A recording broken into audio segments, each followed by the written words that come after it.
Okay, I was stuck back there. That's okay. Hey guys, welcome to Grim After Dark, the Frontline Gaming Network's weekly interview show where we hit the high points of the last week in the Warhammer community and talk to the best players and content creators from around the world about the one thing we all love, Warhammer, of course. Tonight's guest is a literal giant in the Warhammer 40k community and a hugely influential force in the southern states Warhammer scene. Thomas Byrd is going to join us to talk about what he loves about the hobby and the multitude of amazing events he runs with Tabletop Life. My co-host, as always, needs some introduction. He's Idaho's favorite son. He was recently disqualified from a GT for trying to use a carved potato as a proxy for a Terex pattern assault drill. It's Danny McDivett. Wow, great to be here, John, as always, even when you totally lie about me. Well, so I'm trying to make these intros unique week to week, but after 2 weeks, I ran out of stuff to add in there to make it feel fresh. Sure. So now you're just potato carving models, which you wouldn't be able to run at a GW Open event, just as a heads up. It depends how good the carving is, John, actually. That's fair. No one's going to boil it to see if it melts halfway through the round. But it would be delicious if they did. It would be. Danny, the London GT is fast approaching. To promote the event, they've released top trump cards of players attending the Invitational. This one is for Hunt for Red October superfan Manny Chima, which is quite fantastic. It says special weapons, submersible vehicles. Weaknesses, the passage of time. One of my favorite things there, as someone who can laugh at a couple of things here. Danny, I'm going to ask you, if you were on a top trump card, what would be your special weapon and what would be your weakness? Bearing in mind this is a PG-13 show. Oh, okay. All right. I was going to say some things that were not going to be, they're going to be outside the style guide. Let's just put it that way. I don't even have it either. As far as weapons go, definitely the hardy chortle that I give out. That I would say that's my secret weapon. It disarms my opponents into thinking I'm just some filthy casual. And then I would say for my weakness, I would say that I have a weakness for puns. If you tell me too many puns, I'm just going to get mad. It's going to tilt the out of me. So just so you guys know. Some of the funniest things I've had whenever I've been paired against Danny, there's quite an obvious skill gap that appears pre-deployment round 1 and then the end of the game in round 2.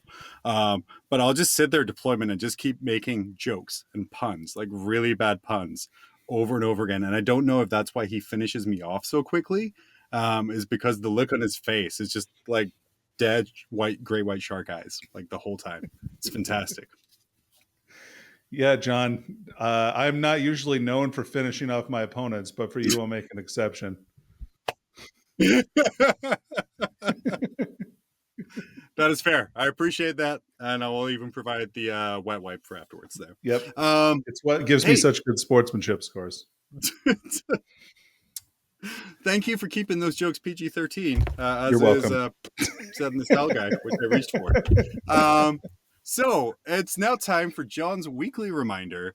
The Black Templars are awful, and in fact, the worst faction in all of 40k, not even just Space Marines. We were actually sent this picture here from a Bell of Lost Souls article, and quite phenomenally, it says that they're thinking the new Helbrecht is going to be based on classic art, and if you want to know why, look at this, and it's instantly just a picture of a bunch of Chippendale dancers. Now. I know, Danny, there can be a lot that can be said about advertising algorithms, targeted ads, things based off your search history. I don't know what you're looking at, Peter. But, Danny, why do you think the male dance squad of strippers perfectly represents the Black Templars? Oh, that's a great question. I mean, Thank you. Obviously we're looking at a screen capture from Seth the Mad Doc's viewing of Bell of Lost Souls. I mean, we can just determine that we can just determine from this picture that they're into dancing, and much like the Chris Farley, Patrick Swayze sketch of old, which is probably why I would assume that Seth would have that in his search history.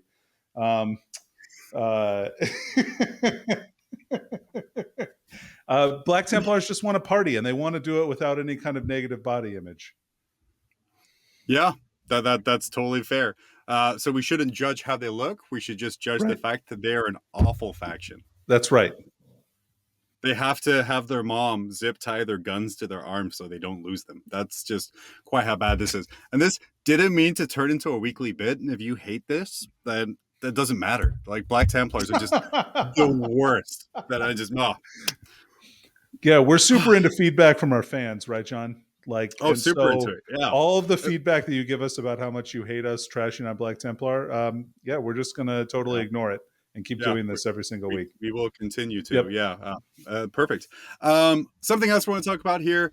Horus Heresy fans have broken away from their usual hobby of converting true scale Marines to let their feelings be known about the newest Praetors. Which are right here. Perfect. So the newest Praetors in our picture here, it is the unpainted guys are the new ones, and we're seeing a little bit of scale creep here. And the miniatures are getting a bit larger.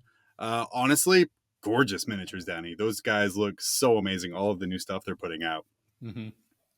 Even the guy that looks like the running away kid meme. Still great. Really cool models. Although, these guys are heroes, so shouldn't they be maybe a little bit bigger, a little bit more impressive? I'm okay with that. Well, so the always reasonable 30K community have put down the Terminator torsos they were using to make their resin retirement account armies slightly larger and taller. To ask a reasonable question of Warhammer community, which is stop increasing the scale for Heresy, and Warhammer officials' response of just no, Yeah, I think is like my favorite thing this week. It's just excellent. Yeah. You've always loved to see when gatekeepers get told no. So, you love to see it, right? And the reason I keep on mentioning like the true scale stuff is I tried to find a picture of like, because I remember seeing the picture of like old Horus Heresy beside new ones for the scale creep. But every time I search for Horus Heresy Marine scale, thousands of pictures of people true scaling them. So I think it's like a little bit of gatekeeping maybe, but like, well, I don't have to convert them to be massive anymore. What the heck? How can I be a special snowflake Perfect. now? Yeah. Hey, our favorite author is back again in the news as we try Gildemont, Aaron Dembski-Bowden, obviously reacting to things we've said on maybe one of our Taylor, or as I'm now christening them, the Lore Bros. He said, exactly, in this commentator land, negativity often looks like independence and insight. Positivity looks like naivety and shilling. And I think, Danny, we're in the unique situation where we've been told we're both. Yeah. Well, that means that we're doing a good job, I think, John, if we get told that we're doing anything but shilling. Yeah, for sure. So, yeah, but negativity reigns towards Black Templars, and then shilling also reigns towards everything else. It's true. Thanks for the free stuff, GW. Yeah, thank you. We don't have to let it be known that this was a review copy. Thank you so much, and definitely don't check it out on another network. Awesome, love it. So, are you looking for more majors to play in now that Everwar's started going on? The SoCal Open is coming this October, the 22nd through the 24th at the Del Mar Fairgrounds in beautiful and scenic California. And I want to say with absolutely zero authority, zero permission, and without having talked to anyone at Frontline before this, Reese will personally give you a free FLG branded snow cone to everyone in attendance who says the secret phrase, "I'm insane. Don't listen to me. Please don't cancel Grim After Dark. 5 people enjoy it moderately." Perfect. You've really nailed it. Yeah. And that was an actual real life picture. It's certainly something I didn't Photoshop in 5 minutes or get frustrated because Reese's Facebook profile pictures are all blurry. That is something that did not happen at all a couple minutes before we jumped on here. Well, John, when you take all of your selfies with a flip phone, things don't come out crisp. Let's just put it that way. That's fair. But Danny, why don't you? We're going to get away from this bad content, and hopefully you can steer us towards okay content. Well, don't put that on me. It's literally all I do, as I have to. It's in the style guide. Why don't you tell us about our guest and get us going there? All right, John, as you mentioned, we have a perennial Ultramarines player from the deep south of Hotlanta. He's an actual giant. Like literally. Like, I don't know too many people that are like taller than me and I feel like short next to, but he makes me feel small. His spirit Just is emotionally. booming. His voice is joyous. Tonight we are joined by Thomas Byrd. Hey guys. I don't know how I come back with that great intro. Thanks. Stanley, you're shilling. No. we just Oh, went through sorry. this. He's terrible. Don't listen to anything he says. He hates Wait, Ultramarines. let's run it back. Yeah. Okay, cool. Okay. So yeah, Thomas, obviously Tabletop Life is your main sort of gig now. Tell us a little bit about what Tabletop Life is. So Tabletop Life, so it started back in the day as ProTabletop. So if you think back to pre-COVID days, that seems like a long time ago. ProTabletop was kind of like, let's bring high broadcast esports kind of stuff to Warhammer. Let's make a tournament. Let's offer a cash prize like esports, and let's do it. So there was a big controversy, big shift from normal tournaments. We got a lot of attention. We got a lot of scrutiny. But we had a great event. It ended up being Richard Siegler versus Nick Nanavati, a couple names we might recognize in the finals, and ended up going pretty good. It was a great event. Everyone had a good time. Mm-hmm. And then COVID hit and all that broadcasting stuff kind of went by the wayside. No more events. But we've kind of turned the events. Events are starting to come back. We're going to do some more broadcasting. Warzone is one of our big events that we also do. So we're going to be there in force. We have some new technology that we're going to unveil. So hopefully you guys are going to see some cool stuff there. But right now we have a YouTube channel. We do a lot of video battle reports. You see me playing lots of Ultramarines. Not so much these days. This last month or so, we've been kind of like hitting it hard for the big Frontline Gaming Team Tournament. So big shout out to that. We're excited to go to that. Without big ATC, we're big fans of that event. So with that being kind of canceled this year, that's our kind of big team tournament that we're all kind of looking forward to as an alternate. So that's in Vegas. That's in 3 weeks. I'm still painting a brand new. We certainly didn't ask you to bring up the amazing Frontline Gaming's team tournament coming up in Las Vegas the 25th and 26th of September. I'm excited about it. It's exciting. That wasn't a shameless plug. That was just like, that's what been my life for the last 6 weeks, just prepping a new army, because one of our team members is playing Marines. The rules say only one Marine player. Yep. I cannot play my Ultramarines. I don't even know what I'm supposed to do with my life. So I have to play a whole new army. And of course, I can't just use one of the existing armies. I get a whole new army. That's just the way I am. So fun times. Well, Thomas, how do you feel about switching armies like that? Do you feel good about doing that for the team, or is that hard for you to kind of get out of that mindset? Do you play a lot of other armies? I mean, I have so many, and over the years I've played lots, but I've been playing Ultramarines for the last, I don't even know, 3-5 years. I'm like, every time I'm like, I haven't quite got the perfect list. I can change it. I can update it. I can make it the best take all comers, and I'm always tweaking it. And I haven't got tired of it or bored of it. But for the event, sure, I'm going to be a team player. I was already kind of eyeing the sisters. They had just a new book came out, so I was always kind of excited about it. The whole skill level of miracle dice, and that kind of appeals to me. The complexity of the army, and if you can do really neat tricks with it, if you are really understanding of all the mechanics. So I was like, yeah, I'm going to take on the challenge. But how much of you switching from sisters to Ultramarines was like your opinion, or like a Jaime level inception idea of, hey, you should do this? We were like, Marines are Marines. You're like, well, one of us can't play Marines, and like, the sheer fact that he's just been like killing it with Space Wolves, like not necessarily one of the strongest factions in Marines that you would think. I couldn't just be like, well, he's been winning a lot more events than I have. I can't be like, well, no, I'm just going to lay it down. I'm playing Ultramarines. I think we all kind of decided if someone was going to pick up an army, I guess they de facto decided for me, I would be the best one to pick it up the fastest. So I have a lot of different armies.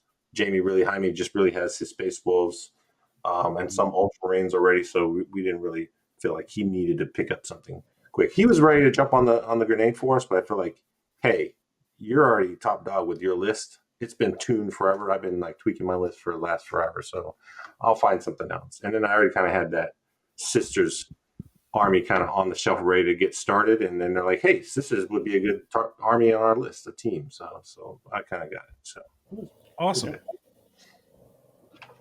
Sorry, Dan, you were going to say something? No, I just said that's awesome. You always love to see like that team spirit come through and like really kind of come together, and it's what makes a lot of the stories for this like team events so compelling. Like people maybe not playing exactly what they normally would all the time, but still coming in with an extremely strong team full of players. So I can't wait to see how you guys do. Well, thanks. Yeah, we're excited. They have high hopes for our team. Obviously, we want to do well, but Yeah. those guys are really motivated. I will say, how much was the fact that the LVTT is going to be like pure win loss rather than differential factor into you being like a bit more comfortable, say, switching to a different army or something that you don't have a huge amount of experience with? So yeah, I think I started like, man, about a month ago. We basically made that decision, and I probably have like 30 or 40 games, in-person games of that, and Wow. at least 10 or 15 tournament games with it. So I've got a lot of reps into it. So I've got enough experience with it to understand what I don't like about that list and what I do like about it. But from a team perspective, win-loss, I think it influences how the pairings go, about how you build your lists, because now you literally could just win by 1 point and then you've won the game. And then some lists that's all you need to do. You can really build your list just to score a lot of points. And you're like, hey, my list is built to score 85 points. Can you score more than 85 points? Then it's going to be a game. If you can't, then I'm just going to auto win without really having to interact with your army. Some armies are terrible like that, So I don't really like to have those non-interactive games. I really want to like push the action, have the little moments of fun, even though we're trying to win the game. I'm trying to like, Gilman's going to have his moment, right? So everything I look at from a sister's perspective is like, this is not how I play Ultramarines at all. It's not at all like that. And you have to care that you can make it that way, but Danny, do you see sort of the meta shifting to this kind of pregame conversation? I was feeling like, well, I can score 85 points. What can you score? And you're like, oh, damn it, only 84. And then that's just kind of game. Well, John, typically you don't have those kinds of conversations with your opponent by telling them how many points you can score automatically at the start of the game, because you want to make sure that they don't know what your game plan is at least a little bit. Yeah. Yeah. Well, I'm just trying to kind of like metagame here a little bit, trying to figure out kind of new ways to win the game. If you go up with like enough confidence, be like, well, I can score 90 points. And they're like, how? I'm like, don't worry about it. That's just talking it out. This is my final score. I'll buy you 3 beers. I don't give away all the home cooking, but some of those lists, man, you're like, literally, can I stop you from scoring those points? Probably not. And then you're like, well, what can I do? Like I guess we're gonna play on primary because that's the only way. I'm not stopping any of those secondaries. Some armies have like access to easy to achieve secondaries. It's unbelievable. Played some practice games against Thousand Suns. You're like, I don't even know how I'm supposed to stop. Oh my god, Thousand Suns, they're Black Templars level. Just awful. Not necessarily the lore for these people, but just the way the army plays is just awful. And Nurgle Matthew, I love you, man. You're fantastic, but your opinions about Black Templars are just trash at this point. Dude. But I can't. This is just, that's just where we're at.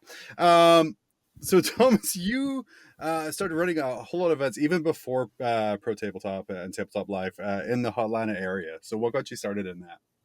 Yeah, so of course, we love playing Warhammer, play as many tournaments as we can, as much as the wife will let me. We were kind of joking in the pregame show that she just kind of thrown her hands up and she just kind of expects if there's anything going on, I'm playing Warhammer somewhere. So that's just kind of the normal around here. But anytime you go to a tournament, you play in a tournament, you start looking at things and you understand how things are and what you'd like to see better. And I think one of the big tipping moments for that is our group. I have another group that we're part of, the general staff, who we ultimately founded Warzone Atlanta. So what tipped that off is like one of our big favorite events was over Veterans Day weekend, which is the weekend we have Warzone Atlanta now. It was called 11th Company. He had a podcast, Neil Gilstrap, he had 11th Company tournament.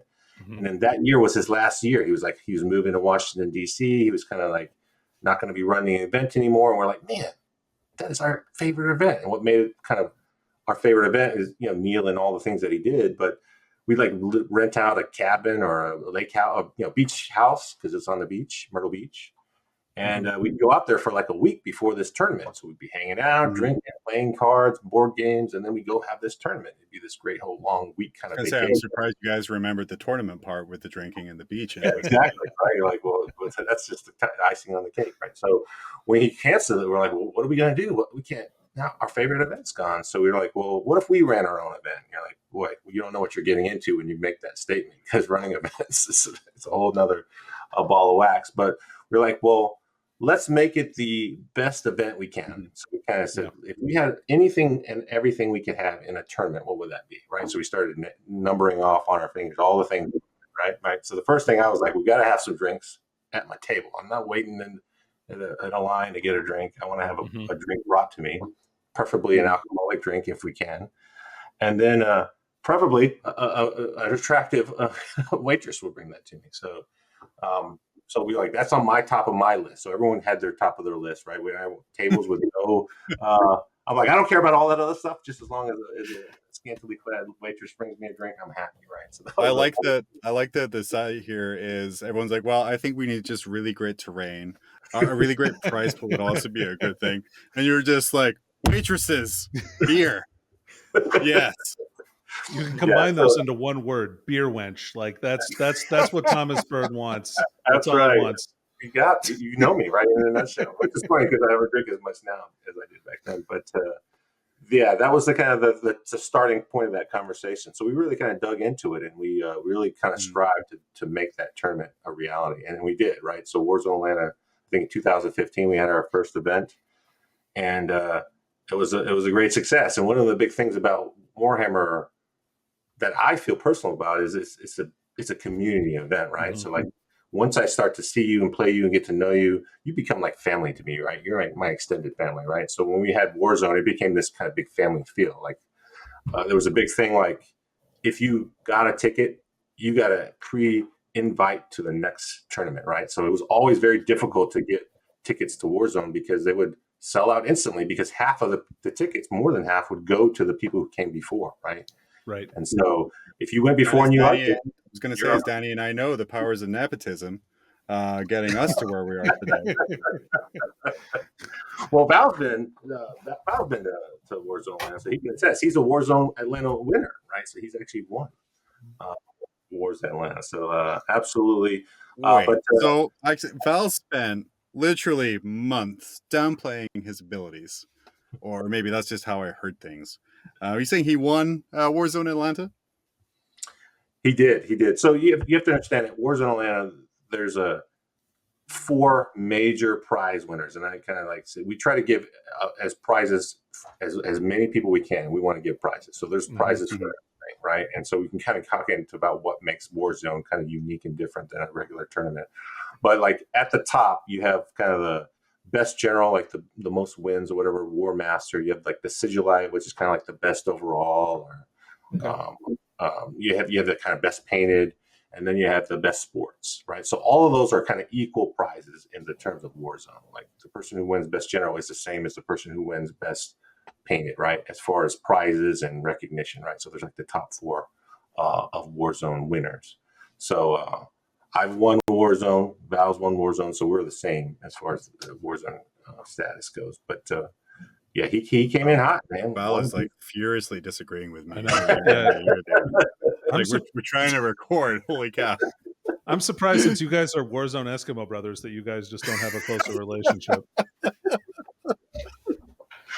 But one of the great things about Warzone, like, so you have those prizes that you can go for and win, but there's prizes for, day 2, you get brackets. So it's one of those tournaments where, like I said, you're not ever wanting to quit, because there's always this fun thing that you can win something for. You're never out of it to win a prize. I think at the end of the day, when you go to a tournament, you're really just trying to have fun and see your friends. But like, it's nice to win something, right? Like, it's nice to get a box or get a ribbon or get something, right? And so Warzone is really great about that. You'll get, out of the 100, 200 people that go to it, you'll get 80, 90 people who will probably win something. Right? That's awesome. And Thomas, it sounds more like a party than a tournament. It is absolutely a party, for sure. We talked about beer wenches, right? Like those are real. We did. But That's right. No, I mean it's all about. So I think in those early days, right, we could pick our own waitresses. Now it depends on which hotel you kind of rules around. We're gonna have some Black More- Templar waiters there as well now. Equal opportunity. I see. But no, you end up with this big party, but at the same time you have a really big competitive scene as well. So you can really play whatever game you want to play, right? So if you're really competitive, you can be like, I'm going for best general or best overall. If I really want to be the best painter in the room, you can play for that, and you can play games and you can win. We have this system called bounties. So there are paper towels. You can bounties. Right. You can issue bounties yourself, like so players can do bounties, or we'll have some pre-made bounties, but you'll win awards for different things that will happen in the game. So typically, I'm always usually playing or involved in the event, but I'm kind of like the unofficial ambassador. So like I want to welcome you. It's a big family, right? So if you're a new face, I'm definitely going to meet you in person, shake your hand, buy you a drink, welcome you to the event if you haven't been there. But then you're going to be like introduced to the bounty system, right? And so usually we'll have a big bounty. It'll be like a scavenger hunt type event, right? So you'll have this checklist of things you do throughout the weekend, and then there'll be like a big prize, like a painted army. You'll win that, and if there's ties, there'll be a big raffle for that. But I know one year we had like knights were a big army that people were taking. That was back when they fell out or exploded. If you rolled a 6, things just automatically died. Those back in 6th edition. 6th edition, yeah. So I think a bounty that I had, it was funny because back then when you issued the bounty, you could pretty much write whatever you wanted. Then you had to issue the reward, right? So like, hey, if they do X, Y, Z of thing, you win a beer, right? And so you had like 3 things that you can give as a prize, right? And so as the person issuing the bounty, you would just pay for that if that ever happened, right? So you can make the thing as difficult or as easy as you wanted, and then there's the prize, right? So I wrote on there, I'm like, hey, there's no choice for unlimited, right? And they're like, no. And I'm like, hey, no, unlimited, right? So I issued 10 bounties. And one of them was, if a knight dies and explodes and kills another knight, I'll buy you some dice and a beer, right? Or something like that. So I mean, hey, if that happens, that's a fantastic thing, right? So in the first round, thank goodness it's not going to happen. Yeah, like, Thomas, we need you up at the front counter. I'm like, oh yeah. I go up there, and they're like, yeah, your bounty with the knights, it happened. I'm like, oh great. Like, well, so let me meet the guy. Like the guy comes up and tells me the story. I'm like, oh wow, this is fantastic. And so yeah, here's your prize. Telling me he's all excited. He's living the story, right? You go to hear the stories, and it's round 1. I'm hearing this guy's fantastic story. This knight blows up. So he goes away, I give him his prize. I'm like, oh, that was great. Go back to my game. Halfway through the game, it's still first round, right? Halfway through the game, Thomas, we need you up here. I'm like, oh, what's happening? They're like, another knight has exploded. I'm like, oh, okay. Well, guy comes up, he's like telling me the story. I'm like, I still got my game to play, but I'm enthralled by this guy's story. I'm like, how many knight players are here? So the first round, 3 players did that. So I'm like, I handed out a lot of prizes right there. I'm like, oh man, rush back. I'm sorry, opponent. Let me buy you a drink. Let's finish our game. And then I'm like, okay, don't call me until after the game. I'm telling everyone, so this is our first time of doing bounties. So second round happens 7 times. Can you see? 7 more nights. One guy, it blew up and then blew up on another night. So the night that died fell in and blew up a third night. And he's like, does that mean I get 2 prizes? I'm like, hell yeah, it does. So he's just getting put it on the credit card, right? So we're just like buying all these prizes for everybody.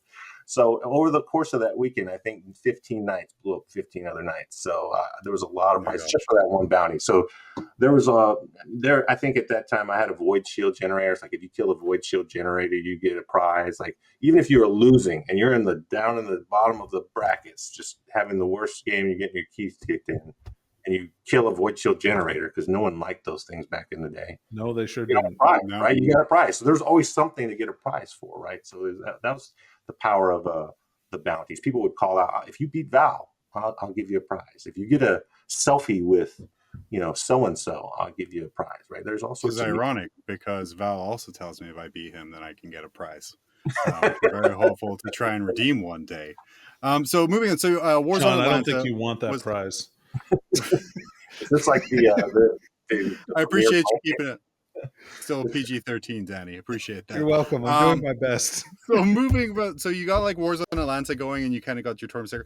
We move on, and you started Pro Tabletop. So you mentioned earlier a little bit about how you kind of wanted to bring more like of an esports and more of like a professional gaming air to it. Like, how did Pro Tabletop come about? So a guy named Brad Weir. So he in his day job he works for an esports company, right? So they do Smite and some of the other kind of gaming leagues, escalation leagues, esports leagues. And he was like, "Hey, I love Warhammer. I want to talk about how do we bring this to that." So I ended up running into Brad. We started talking about Warhammer. He's in this area, so if you're in this area at some point, you're going to run into me if you're playing Warhammer. So we started chatting about it, and I'm like, "Well, I know some guys, and we have this tournament. Like, yeah, we could figure out how to make this happen." So we kind of teamed up with the Warzone Atlanta guys. Those are all my crew, and we're like, "Well, let's do some video stuff here at Warzone Atlanta, and then we'll kind of figure out how we translate that into the full esports experience, and what would that take, right?"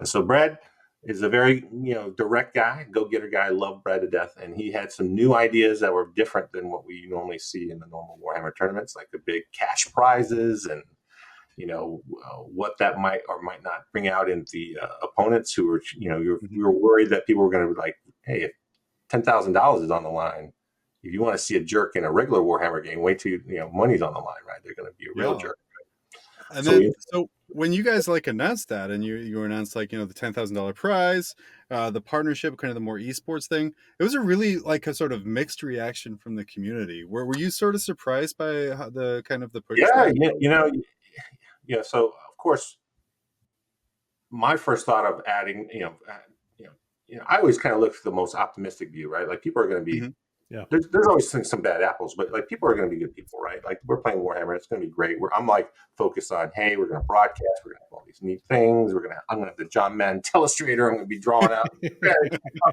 talking tactics, and people are like, they're ruining the game, and this is not what it's about, and this is all, and we're trying to do brackets, and we're trying to have fixed terrain and a preset terrain where we had our own special maps made. So it was very difficult to like wrap my head around the kind of the division that we kind of saw in the community, because there were some pretty vocal people who were pretty much against it, and they were like salivating at the thought of us failing, right? And so for me, I was like heart and soul committed into it. So I wanted to be above board. I wanted to make sure that we were fully transparent on things, but I wanted to put on a great event, right? I wanted it to be successful, and I wanted my name attached to it. I'm like, it's got to be legitimate, right? Like, because for me, this is something that's personal, not just a business, right? So we wanted to do a good job, and we try to elicit feedback from the community so we can kind of tweak it to make it a good event, right? So we wanted to see what people wanted, and it was an interesting time. And again, I think up until the moment we went live, there was a lot of like doubters and haters that were like tuning in to just watch it explode, and we ended up having a good event. So Thomas, you have an excellent reputation in the Warhammer community. Why do you think that people were like that? I think, when we first started it, I don't know necessarily that I was like forefront in this is my event, or I'm running it. I was just I was one of the talking heads. I was going to be one of the shoutcasters, but Brad was the kind of the go-getter and the one who was leading the charge. So he was really the man with the experience from the esports side. So he was really putting things out there, going and getting people's engagement, setting up the format. And he wasn't really known in the tournament scene, right? Like, who's this guy who's coming in, upsetting all the apple carts, right? We don't know this guy from Adam. And Thomas was over here kind of like, hey, this is going to be good, you guys. Trust me, we're working on it, right? It's the Warzone guys. You like the Warzone guys. We're working on it with them, right? So that kind of got lost in translation. Everyone's just like, Brad can be a little bit brash if you don't know Brad. And I love Brad to death. Brad's one of my really good friends, really close friends. We get to know each other as we built this business together, and he means really well, and his heart is in it. So, but he is, if you don't give him what he needs, he's just going to go to the next guy and make whatever he needs to do to get it done, right? So if you tell me you can't put this tournament on, he's like, well, okay, I'm done with you. I'm going on to the next guy. So And some people didn't really take well to that. So I think once we kind of understood that, we had to kind of understand, hey, let's put me kind of more to the face of where we're talking with people, and then let everyone show, let's run a good event. I think that's what we focused on afterwards. We're like, well, when we have a successful event, then people will know that we're serious. And of course, COVID happened after we had the great event, and it just kind of our momentum just like went in the toilet. Like, oh, because I was gonna say, like, the Pro Tabletop event actually went over successfully. Had like a great stream, had great reviews from people who were there.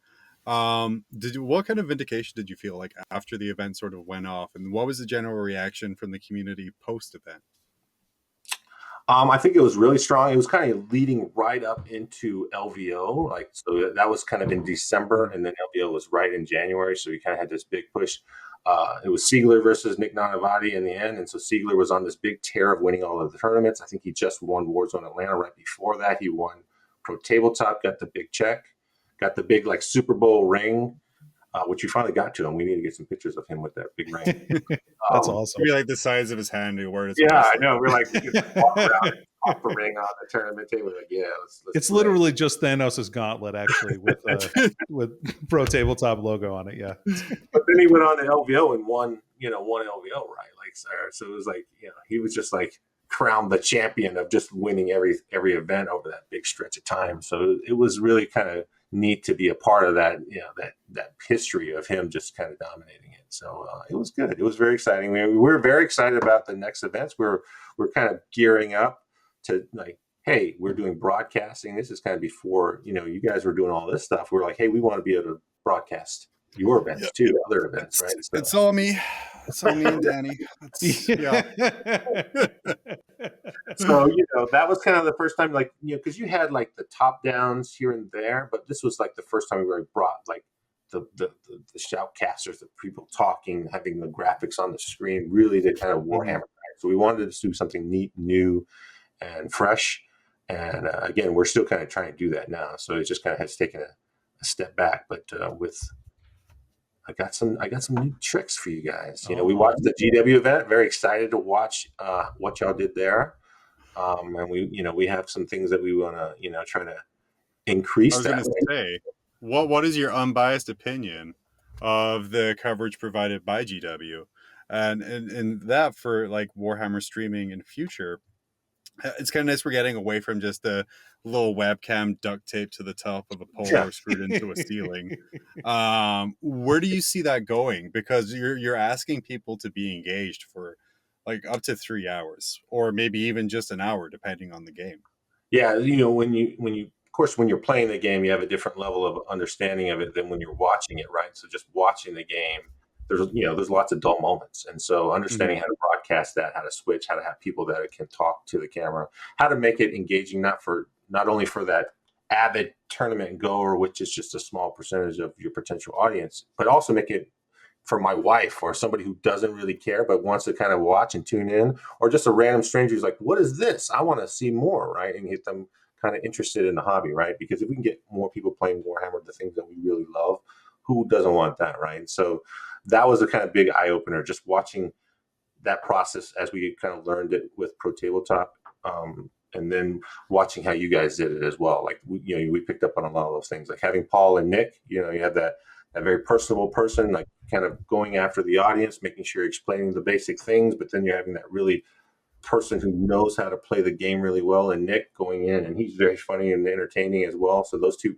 had great chemistry, but they can also kind of talk about the game and then just pick up on the table what's happening. When you have the top down, if you don't have all the extra camera angles, that really helps. You can't really see exactly what's going on. So like having close-up shots of different units, when it's happening, what's shooting what, talking about it, so it's a little bit more clear. Gives you just kind of context when you're talking about the game. So you need all those things. There's a lot of moving pieces to make it entertaining to watch for that long. And you also have to have multiple games, because inevitably someone's going to be walking slow, or it's going to be a blowout. There's not always excitement in every single game. So you got to be able to flip the different games to make it so you have content to watch. So, but I felt like I was engaged. I was actually at the beach. So the wife was like, "We haven't been on the beach, and you've been doing all these Warhammers. We got to have a vacation." So we went to the beach that weekend, and I'm like on my phone watching Warhammer on the beach. Like, yeah, she's like, "Fine, we're at the beach." She wasn't complaining too much, so it was actually funny. I was watching it from the beach. And I was like, "Oh, look at it!" So it was great. I was texting Nick and Paul. I'm like, "You guys are doing great." So I really enjoyed the coverage. I was excited. I'm like, I can't wait to go. But it also got the juices flowing. I'm like, well, that's what we want to do, right? We do that stuff, right? And how can we do that also? And what can we plan? Because we're planning on doing Warzone. How can we up the game for Warzone to really make it shine? So yeah, I will have to say, like, I think it was the Lone Star Open where the Ocho introduced like the side-on player cams where it had you could see the table and then the two players. Yeah. And like when I first saw it, it's like, I hate this. I don't like this at all. Where's the game? But then as you kind of watch throughout the game, and you're able to kind of see that body language, so you see like player one make a move, and then you see his opponent go. Oh. Yeah. You gotta catch the reactions, man. You gotta catch the reactions.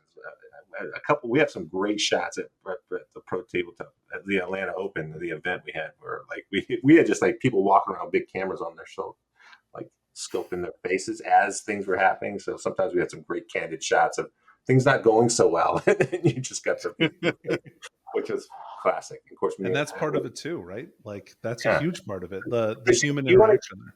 Yeah, like, and you start rooting for your favorite players, right? You want to see how they're reacting to it, right? Or you want to watch them, right? You're not just watching Admech play against Eldar. You're watching Richard Siegler play against whoever, right? Like, so you get attached to those characters or those players, right? And so that's kind of the thing that we kind of picked up on esports. People like the players, right? And they want to follow. Well, how's so and so doing? I want to know how they're doing. And it's less necessarily about the army itself. It's about watching their reactions on camera. So yeah, that's a big thing. For sure. So after like the coverage, and you had your Pro Tabletop Open, like I said, it was really successful. You were doing some new things with streams. There's multiple tables, all that other kind of fun stuff. You guys moved forward and changed into Tabletop Life. Tell me a little bit about that transition, the decision to kind of move over to that name, and kind of where you were going from there. Yeah, so from a branding perspective, Pro Tabletop, like professional, I'm going to be that's going to be my job, is to play Warhammer for money. Like that has some negative connotations, and that's not necessarily like where we wanted to be our full focus. We wanted to have broadcasts and make Warhammer accessible to the masses and make it more, appealing for everyone. But that also involves the new people, right? Like, so, and then Warhammer is more than just like getting paid to play, right? Like winning a prize. There's the whole hobby aspect of it, right? There's painting, there's the community, there's the social, there's the building, the collecting, all the things that make Warhammer great, right? So we kind of wanted to say, hey, it's more than just professionally playing. It's also about the life of Warhammer, right? Like tabletop life, right? Once you're playing Warhammer, you're like, that's what you do, right? That's all. It can be all encompassing, right? It could take a lot of your time, right? So for me personally, it is a big portion of my life, and so I felt like that name was a little bit more representative, and it also kind of encompassing. So we still have our Pro Tabletop team. So from a competitive side, we like to do a lot of competitive content, but we also want to have more educational, more kind of, hey, this is why we love the game. Come join us and watch it with us, right? So I think that's why we shifted the brand. So we still have Pro Tabletop for the teaming stuff, but and I think from a broadcast perspective, we really want to like step that up so people can get the same content that you guys deliver. So it's gonna be fun stuff, I think. Man, love to Danny, hear you it. personally deliver it. It's great. Yeah. Sorry, John, what were you going to say? I totally cut you off. Danny, you personally deliver all of the content. So like all of the Ocho streaming. That is certainly not Valentric Dick. You coach the commentators successfully to the point where they're just mannequins to your skills. Yeah, me, the puppet master, as I'm known behind the scenes. All of that is fake, everyone. All of that is fake. Yeah, he's the one who turned Seth Green on signals with envy. That's terrible. I will say, Pro Tabletop as a team, who designed your shirts? Because every team now has to have the athletic shirts with the wicking material to keep the esports. The stress moisture. Yeah. So I have to chalk that up with Brad. So I mean, Brad used to have a clothing company that he ran back in the day. So he's got a lot of experience in that realm. Obviously, from the esports perspective, they have jerseys and the whole team thing. So they had a lot of vendors and and stuff set up for that. So he has all those contacts and then some. And then he's just a great artwork guy. So like, he came up with that whole branding for ProTabletop. I think he did that all in the span of like 2 days, and then he had the shirts ready to go. So like he's a madman, a mad scientist. You dream up an idea, Brad's the guy that's going to go make it happen. And, like Jaime's jersey at Charity Hammer was so, and yours too, of course, like was so cool with like the space wolf symbol, like kind of faded into it and stuff. So it was like personalized for him and his army, of course. I thought that was awesome. yeah. I mean, so I wouldn't want to put on an esports jersey because I would look like an overstuffed sausage. But like I'm totally jealous of the wear. It looked real good, real tight.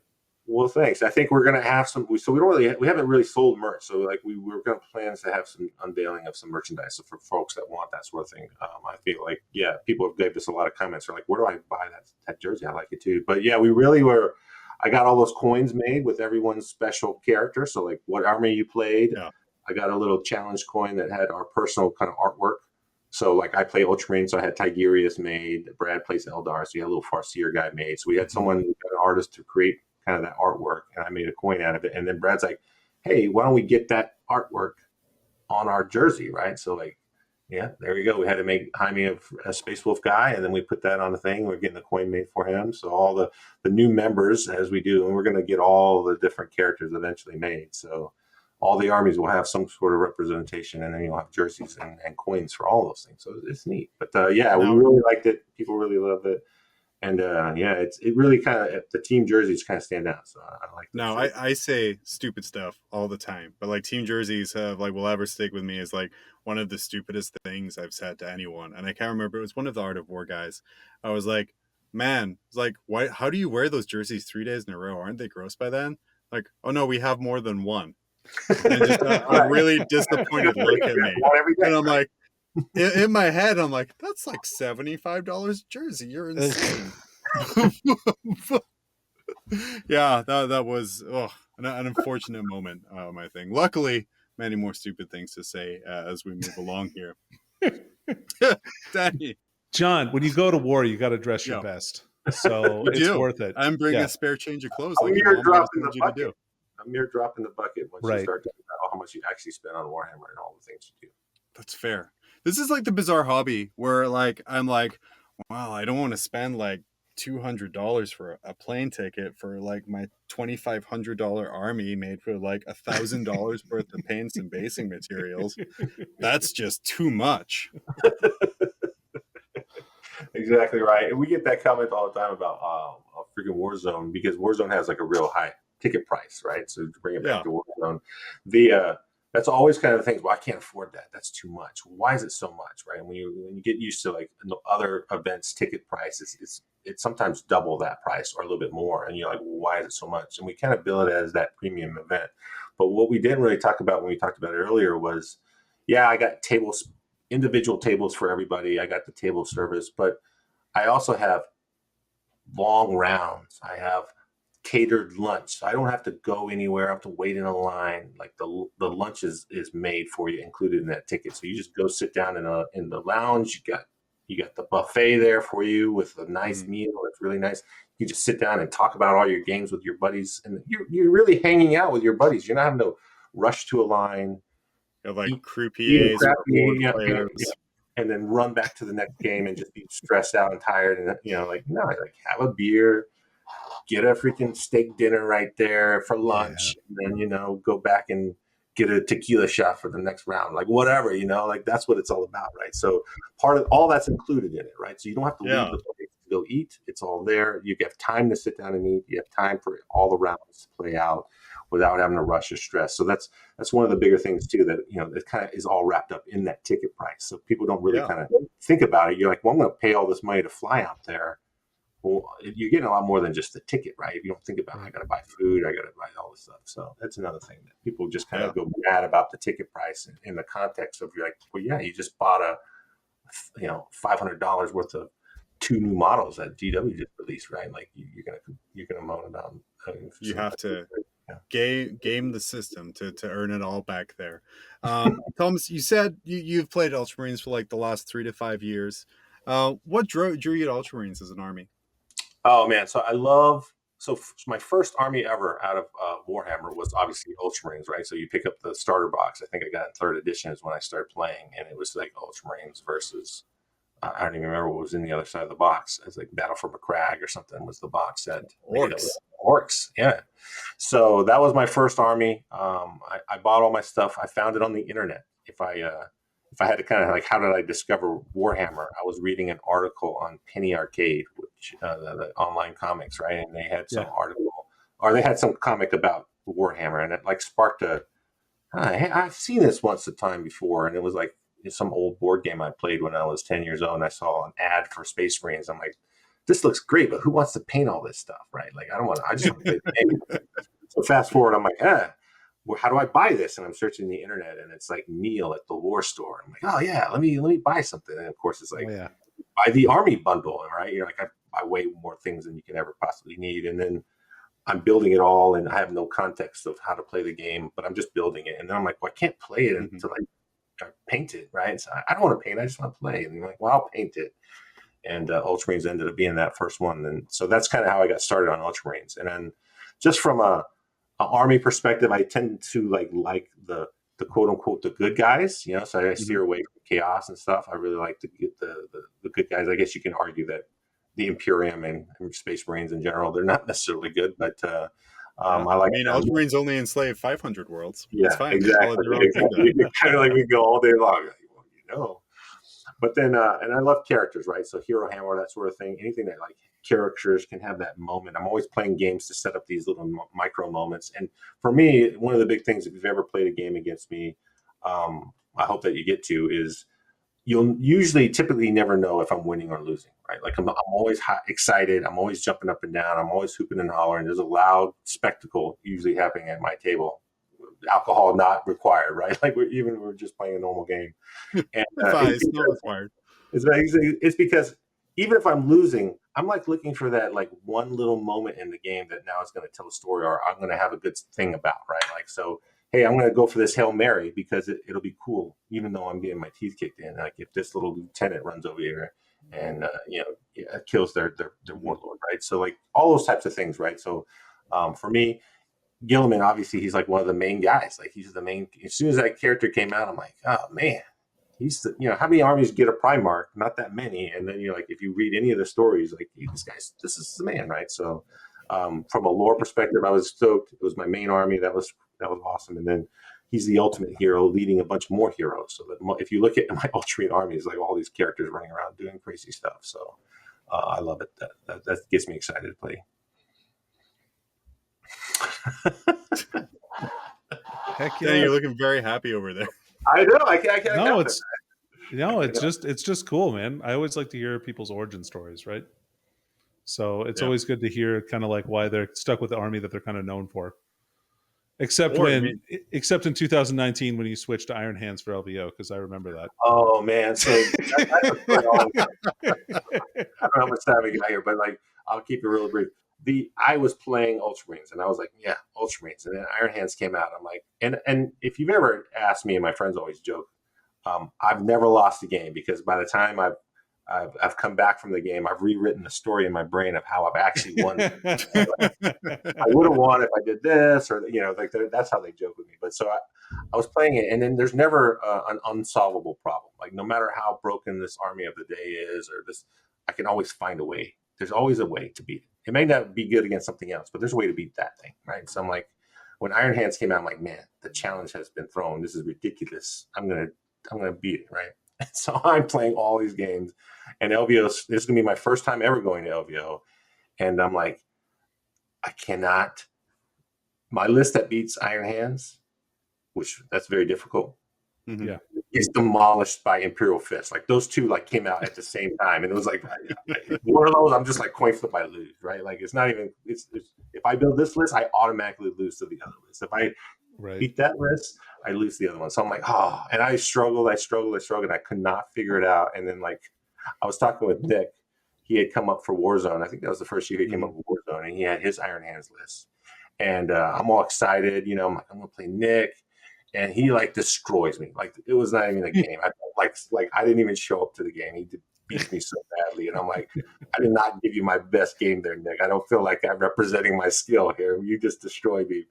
But great game. We'll have to try another one next time. And he's like, you should. Yeah, so I was talking to Nick. He's like, you should just play Iron Hands. I'm like, no, Ultramarines. He's like, no, just play Iron Hands. I'm like, nah. He's like, you got all the Marines there. Just make those blue guys count as Iron Hands. I'm like, oh. Anyone with me, like, blue guys are blue, red guys are red. There's no like calling Iron Hands. No, that is no go. So he's like, well, play Iron Hands. He didn't even refund the $37 he charged you for that advice to remote. So I was like debating it. I was looking at the guys, and then I was like, man, how badly do I want this? I'm like, well, if I'm going to play Iron Hands, because that's like a sin, right? I'm swapping from Ultramarines over to Iron Hands. Like I'm changing my love for the enemy, the new hotness. I got to pay the hobby price, man. I can't just go in there with blue guys. I had to start a whole new army. So it was 2 weeks out. I make this decision. Lizard do, right? I'm like, Iron Hands. I'm like, okay, let's go build a 2,000 point army and get it painted before LVO that I've never played before. Let's do this. Of course. It's there. It's there. I've played it a few times since then, but I ended up going 5-1. I think I lost one game, and it was like against. Was it against Iron Hands? Oh, no. I beat an Iron Hands. I beat an Imperial Fist guy.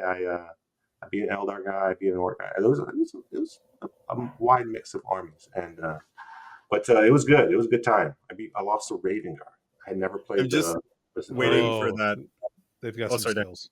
Yeah. No, that list at that time had some pretty good answers to Iron Hands with just like mortal wound output and things like that with the scouts. Yeah. But yeah. It was I'm just waiting for the Sarah McLachlan style video playing, just panning over shelves of like these hundreds of Iron Hands armies that got pulled out January to February 2019 and have sit unloved and unused, and actually until this month where they've come out quite strong. Iron Hands are strong. Like there's some really good strong. There's a guy on our team that has Iron Hands, and he's having a tear with them. So we're like, man, those Iron Hands got some place. If you're an Iron Hands guy, there's still love there. Kelly Wallace, the main guy that's behind Warzone, he is an avid Iron Hands player, and he's got an Iron Hand tattoo like back in the day, and he was so upset that they became so powerful at that time. Like he would not play Iron Hands because the amount of hate that he would get is so. He's like, look, I got a tattoo from like 20 years ago. This is I didn't just pick this up. I'm an Iron Hands for life guy. He wouldn't even play Iron Hands because he was so he had to unbandwagon Thomas. That's what he had to do. Yeah, he was like, this is ridiculous. I'm like, oh my gosh. Of anyone, you should be like playing it, like this is your time. You deserve it. Your army only Danny, comes if you were around to get I was gonna say, Danny, if you were to get faction tattoos for your faction you're playing, you would have like literal sleeves and then like across the back, like all over the front here. Yeah, I do switch, so that's fair. Oh, God, yeah, no. It would be fun waiting for our weekly game to see what flavor of pain you would bring this week. It was like just a bag of Skittles of fun. It's always pain, though, John. It's always pain. But it is always pain. It is. So, Thomas, you're getting ready for the Las Vegas team tournament. You said you're taking sisters. What is it about, like, sort of the team tournament event? And obviously, you said you were taking sisters because you couldn't take your beloved Ultramarines there. But what drew you to that particular faction? So, one of our good friends, Horton, and he's a big guy, big fan of the sisters, right? So he's always talking about the big deals. He calls them big deals, all the characters. And so that army has a lot of characters, right? You can really go nuts with characters there. So, I have a big love of characters, right? So that kind of appealed to me. You have Morbin Vol, the new model came out. It's a fantastic model. So a lot of times I'll build my list, not always the most efficient because there'll be a cool model, either a conversion or a character that I really like. And I'm like, I'm determined to make that thing good, right? So I'll do that all the time. But you're like, I'm switching from Ultramarines, and now you got basically mini Gilliman, right? Morbin Vol, it's right there. I'm like, how do I not do Morbin Vol? And then, just the kind of the aesthetic and the appeal of all the little sisters. It's just like there's a lot of cool models in that range, and they just do a bunch of new stuff, right? So I was like, yeah, this is great. So I've been eyeing him for a while. A couple players I played, and then once I kind of played against Horton, and he showed me the mechanics of the Miracle Dice and how that worked. and like the skill level of if you know how to manipulate the miracle dice. Because like Sisters is like one of those armies, if you never played it and you walk up to it the first time, it doesn't matter how much they explain to you what's about to happen to you, you don't really know, right? And I used to play Warcon a lot. War Convocation, the old AdMech list where you got all the free points. There's a bunch of like tables that you had to kind of walk through your opponent with, but like that army was super like skilled. If you did all the right buttons at the right time, that army could just do whatever. And I like that really toolkit list. And so I feel like Sisters had that same thing, and it had a real high skill gap. And again, we talked about the complexity of armies. The more complex it is, the more I really like it, right? So it just really appeals to my nature of I'm going to optimize things and handle any situation. Because when I walk into an army, I want that army to be able to fight everything and anything. I want to be able to play it. And my nature is I'm going to iterate and build every little version of it. So if you go in my house, into my studio, you'll see 1 million half-painted Ultramarines, because I have a lot that are painted, but you'll see 500,000 that didn't quite make the cut, but they were there for a bunch of practice games before. I'll never paint a guy unless he's going into a tournament. That's the thing I have. There's a lot of good guys, but they'll never get painted. That's why Calgar go insane. He's never been painted. Ultraman guy, I don't have Calgar painted because he's terrible. Maybe a couple FAQs from now, maybe a points drop or so. Maybe you're like, why don't you just take Gilliman out? He's so many points. Just take Calgar. You're like, oh man. You were talking about your studio, and I know you talked a little bit before about your nerd basement and all the amazing things in there. Why don't you describe your recording hobby space a little to us? Oh yeah. So before we switched to like the YouTube channel, we didn't really have a professional studio at a location. We were kind of like, it's a broadcast, so we take the equipment to the event. But my basement is my gaming space, and we play probably 2 or 3 times a week. So I'm playing 5 or 6 games a week at least. And we have 5 gaming tables down there. I basically have a whole store. When anything that gets released by GW, I just have a standing order at my local gaming store to just get 3 of everything. So it just seems that way. So I have all the books, every kind of card that I've never even played. I have stuff that's still wrapped, tons and tons of boxes of stuff. And it's funny because like when COVID hit and all the shortages happened, people started needing models for new armies, and they're like, "Oh, this is all sold out. This is all out of stock. I don't have it." And they're like walking to my house. I'm like, "Well, you need some Venoms? You need some Raiders? Oh, there's 5 of them right there. Yeah, go ahead, help yourself."